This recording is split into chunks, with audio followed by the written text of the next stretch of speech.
COVID-19 is not stopping local elections from happening. Voters across the area heading to the polls today for important local races like city council, mayor, and school board. News 3 reporter Brendan Ponton shows us how people are still voting. It's been pretty quiet here in Norfolk at the Chrysler Museum. Now, we did talk with some people, though, who voted in person because they say they forgot to cast their absentee ballot and they still wanted to make their voice heard. Among them, Duncan Alonzo.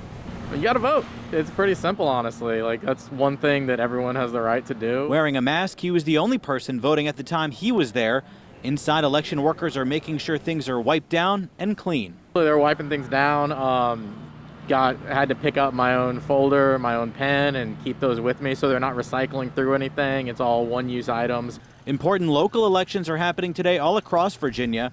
3 members of the Norfolk City Council are up for re-election, including the mayor, but none of them have opponents. School board members are also on the ballot. Honestly, really streamlined.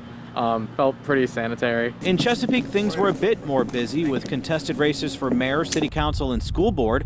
Election workers at Greenbrier Middle School wore face shields and wiped down surfaces. Voters we spoke with say they were not worried about coming in person. It's always a thin turnout over here, so I wasn't worried about it.